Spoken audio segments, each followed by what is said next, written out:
Fala moçada, beleza? Esse é o Med, nosso canal de medicina, e eu tenho essa pergunta para te fazer. Quais são os antihipertensivos de primeira linha? Alternativa A: BB, diuréticos de alça, IECA, BRA. Alternativa B: dipirona, IECA, BRA, BCC. C: diuréticos tiazídicos, IECA, BRA, BCC. Ou alternativa D: varfarina, alfa-bloqueadores, BB. E aí, você já sabe a resposta? Se não, deixa com o médico que a gente vai te ajudar. Moçada, é o seguinte, a nossa referência para esse vídeo é a 7ª Diretriz Brasileira de Hipertensão Arterial de 2016. Já fazem 4 anos que ela foi lançada, mas é a que a gente utiliza até hoje. Existem outras referências importantes, como a American Heart Association e a American College of Cardiology, juntas de 2017, mas a gente não usa aqui no Brasil. É muito importante, mas a gente não usa aqui no Brasil. E outra também, que é European Society of Cardiology e European Society of Hypertension, de 2018. Bom, para começar, a gente tem aqui os valores referências de PA. Normal para hipertensão em estágios 1, 2, 3. Aqui a gente tem PAS do lado esquerdo, PAD do lado direito. PAS, pressão arterial sistólica. PAD, pressão arterial diastólica. Então, por exemplo, se a pressão arterial sistólica tiver 150, vai ser considerado qual tipo pressórico? Qual classificação de PA?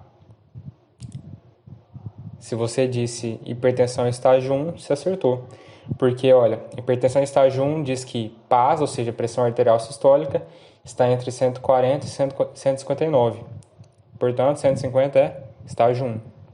Moçada, isso aqui é um pré-requisito para o que a gente vai falar.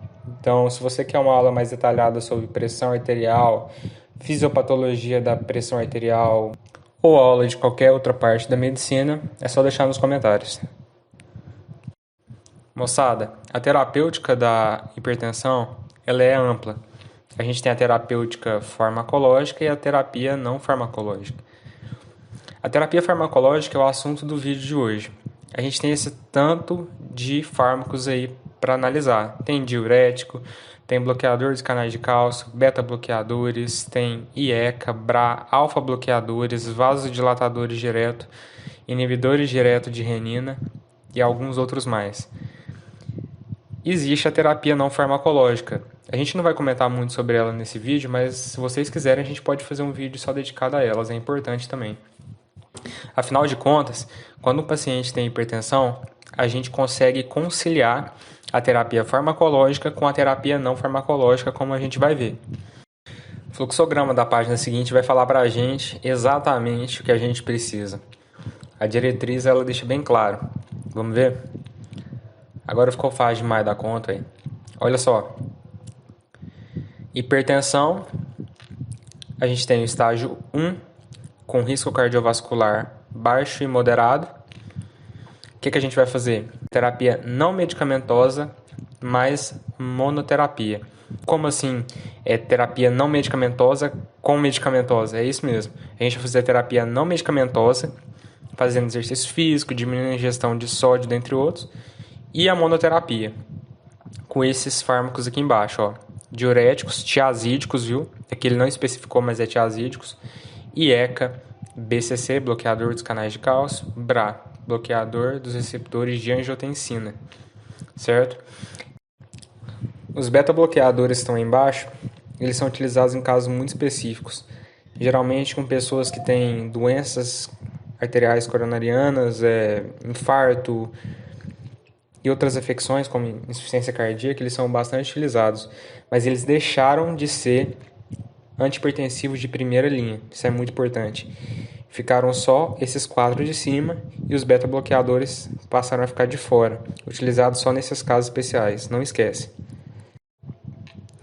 Algumas coisas fazem com que BRA, IECA, BCC e diuréticos tiazídicos sejam considerados antihipertensivos de primeira linha. eles atendem esses pré-requisitos listados, ó. Capacidade de reduzir a mortalidade cardiovascular, ser eficaz por via oral, ser bem tolerado, usado com o menor número de tomadas por dia, iniciado com as menores doses efetivas e poder ser usado em associação. Os outros antihipertensivos, aqueles que a gente listou, eles são usados em situações específicas, assim como o beta-bloqueador, que era de primeira linha e deixou de ser.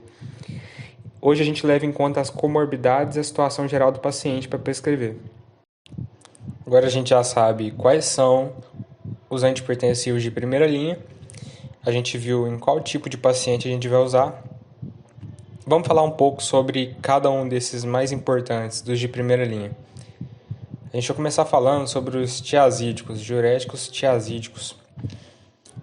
Os diuréticos tiazídicos, eles são divididos em dois grupos. Eles são os tiazídicos propriamente ditos e os tiazídicos-like, ou semelhantes a tiazídicos. Eles são os antihipertensivos mais disseminados, os mais prescritos, os mais comuns. Em UBS, em clínica, eles são a primeira linha. Primeira da primeira, se puder dizer assim. Hidroclorotiazida, galera, ele é grátis pelo SUS, muito comum na prática clínica, ele é um tiazídico. A clortalidona, existe uma discussão qual que é melhor, hidroclorotiazida ou clortalidona, que é um tiazídico-like, mostrou mais evidências de eficácia na prática clínica do que a hidroclorotiazida. Mas o aspecto ruim é que ele não é fornecido pelo SUS, custa em torno de R$17. E pode sim atrapalhar a adesão dos pacientes.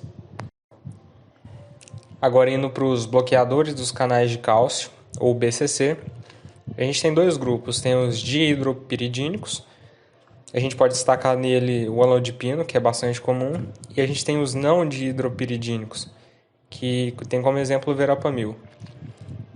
Os BCC exercem efeito vasodilatador e têm mínima interferência na frequência cardíaca e função sistólica.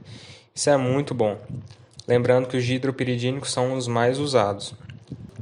Se eles exercem efeito vasodilatador, significa o quê? Que eles diminuem a resistência vascular periférica, logo conseguem abaixar a PA com eficiência. E o próximo tipo de antihipertensivo de primeira linha que a gente vai falar na verdade são dois. São os inibidores da enzima conversora de angiotensina, ECA, e os BRA, bloqueadores dos receptores de angiotensina 2. Por que eu vou falar dos dois juntos? Porque eles atuam na mesma via. Olha só aqui, os ECA, que tem como representante captopril, enalapril, dentre outros, tem essa via aqui, angiotensinogênio, através da renina é convertido em angiotensina 1, que tem algum poder vasoconstritor, mas não muito. Lembrando que angiotensina, se você olhar pelo nome, angiovaso, tensina tensão, então ele causa vasoconstrição. E angiotensina 1, através do ECA, que é a enzima conversora de angiotensina, ela está presente lá no pulmão e ela faz essa conversão da angiotensina 1 para a angiotensina 2, que tem potente efeito vasoconstritor. A angiotensina 2, por sua vez, ela vai atuar nos receptores AT1, causando vasoconstrição e estimulando a produção de aldosterona. Lembrando que a aldosterona ela é produzida na zona glomerulosa do córtex adrenal. Logo, os receptores AT1 da angiotensina 2 também estão presentes no córtex adrenal. Qual que é a lógica disso? Olha, se eu usar um IECA, inibidor da enzima conversora de angiotensina, ela vai atuar especificamente na transformação de angiotensinogênio em angiotensina 1.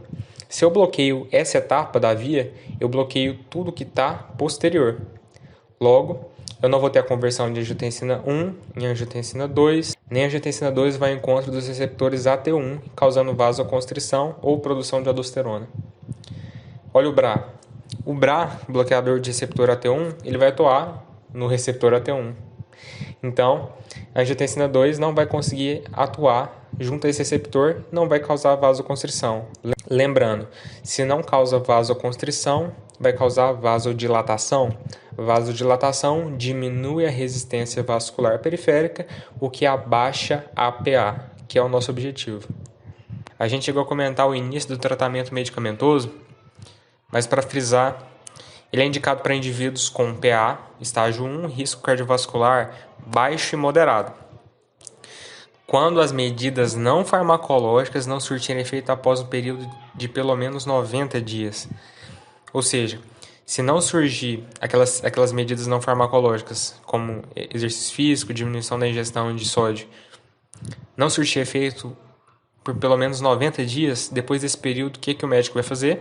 Ele vai fazer a terapia não medicamentosa junto com o tratamento medicamentoso. Aqui eu tenho alguns princípios da monoterapia, que quando o alvo pressórico, a pressão que a gente quer, não for conseguido com a monoterapia, nisso a gente tem 3 condutas possíveis.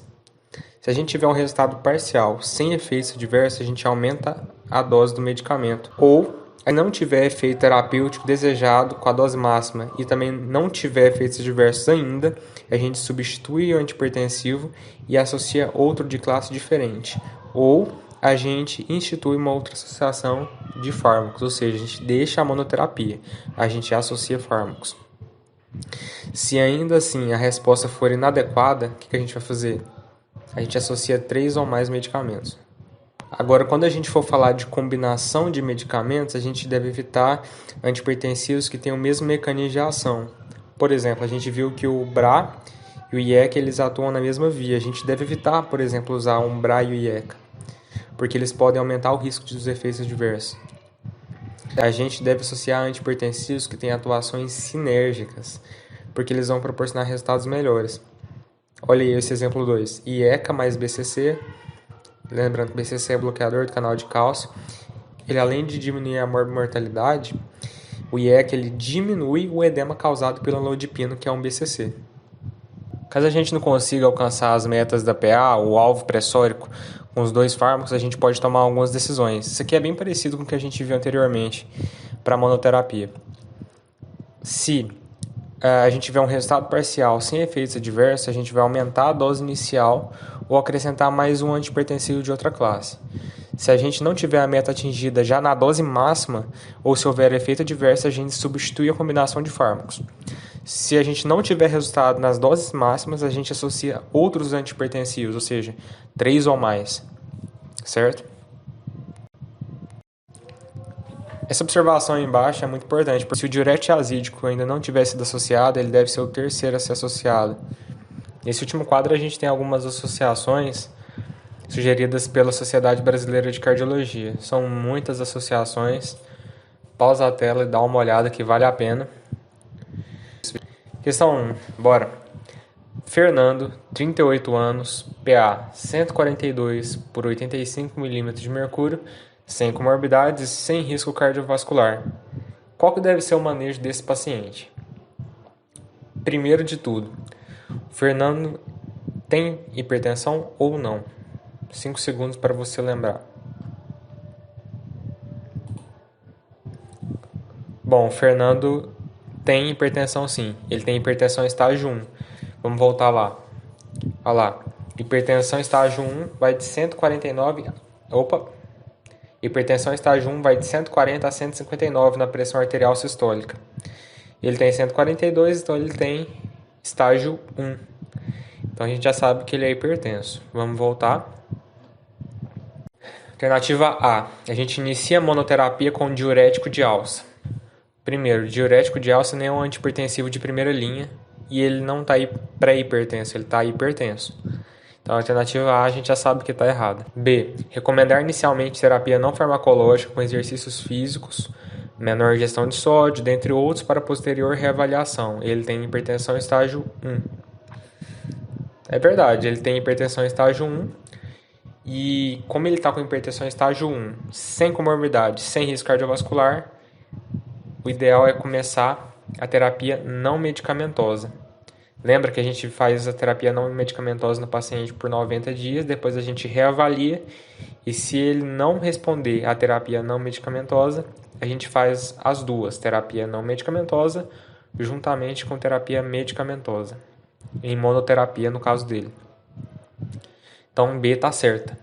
C. Fernando ainda é jovem e normotenso, portanto não há nenhuma indicação terapêutica a ele. Realmente ele é jovem, mas ele não é normotenso. Ele tem hipertensão estágio 1. Errado, então. D. A gente indica um diurético tiazídico em monoterapia. A gente poderia iniciar um diurético tiazídico em monoterapia caso ele não respondesse à terapia não medicamentosa depois de 90 dias. Então tá errado. Alternativa E. Beta-bloqueador mais IECA é a melhor associação para esse paciente. Errado. A gente tem que iniciar a não medicamentosa e beta-bloqueador não se aplica a ele. Lembrando que beta-bloqueador é usado em situações especiais, tipo insuficiência cardíaca e doenças arteriais coronarianas. Vamos para a próxima. Questão 2. Qual alternativa abaixo possui os antihipertensivos de primeira linha de acordo com a 7ª Diretriz Brasileira de Hipertensão Arterial? Isso aí eu não vou nem falar, vou deixar vocês fazer. Vocês aprenderam? E aí, acertou? A. É diurético tiazídico, beta-bloqueador, BCC e ECA. Tá certo? Não, tá errado. Beta-bloqueador não é de primeira linha. B. Diurético de alça, BCC, BRA e ECA. E aí? Tá errado também. Diurético de alça, não. Diurético de alça é tipo a furosemida. Furosemida, ela é utilizada em casos de insuficiência renal, com ritmo de filtração glomerular menor que 30 ml por minuto, e também em casos de edema grave ou de ICC. Alternativa C.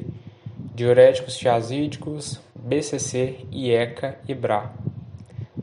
Qual que tá errado? Isso aí, nenhum. Tá certinho essa aí. É a nossa. Alternativa D.